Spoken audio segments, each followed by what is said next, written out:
ഒരുപാട് പ്രതീക്ഷകളുമായി വിദേശത്തേക്ക് ചേക്കേറിയ ഒരു ചെറുപ്പക്കാരൻ. പക്ഷേ ആ പ്രതീക്ഷകളെയെല്ലാം അസ്ഥാനത്താക്കിക്കൊണ്ട് നിമിഷ നേരം കൊണ്ടാണ് മരണമെന്ന രംഗബോധമില്ലാത്ത കോമാളി മുഹമ്മദ് ഷാസിന്റെ ജീവിതത്തിലേക്ക് കടന്നു വന്നത്. വിവാഹ സ്വപ്നങ്ങൾ കണ്ടുകൊണ്ടിരുന്ന ആ ചെറുപ്പക്കാരനെ വിവാഹത്തിന് തൊട്ടു മുൻപാണ് മരണം കവർന്നെടുത്തത്. കഴിഞ്ഞ ദിവസമാണ് വിവാഹത്തിനൊരുങ്ങിയ പന്തലിലേക്ക് അപ്രതീക്ഷിത മരണവാർത്തയെത്തുന്നത്. മെയ് 5-നായിരുന്നു തലശ്ശേരി ചേറ്റംകുന്ന് സ്വദേശി മുഹമ്മദ് ഷാസിന്റെ വിവാഹം നിശ്ചയിച്ചിരുന്നത്. വിവാഹത്തിനായുള്ള എല്ലാ ഒരുക്കങ്ങളും പൂർത്തിയാകുകയും ചെയ്തിരുന്നു. കഴിഞ്ഞ ദിവസം പോലും ക്ഷണിക്കാൻ വിട്ടുപോയവരെയെല്ലാം ഷാസ് വിവാഹം വിളിച്ചു പറഞ്ഞിരുന്നു. 2 വർഷമായി ദുബായിലെ ഒരു സ്വകാര്യ ധനവിനിമയ സ്ഥാപനത്തിലെ ജീവനക്കാരനായിരുന്നു മുഹമ്മദ് ഷാസ്. അടുത്തിടെയാണ് ഷാസിന്റെ വിവാഹം വീട്ടുകാർ പറഞ്ഞുറപ്പിച്ചിരുന്നത്. വിവാഹത്തിനായി നാട്ടിലേക്ക് പോകാനുള്ള അവസാന ഒരുക്കത്തിലായിരുന്നു മുഹമ്മദ് ഷാസ്.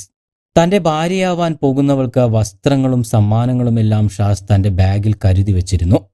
കഴിഞ്ഞ ദിവസം രാത്രി സുഹൃത്തുക്കൾക്കൊപ്പം ഭക്ഷണം കഴിക്കാൻ പുറത്തുപോയി തിരിച്ച് റൂമിലെത്തിയ ഷാസിനെ പിറ്റേന്ന് രാവിലെയാണ് മരിച്ച നിലയിൽ കണ്ടെത്തുന്നത്.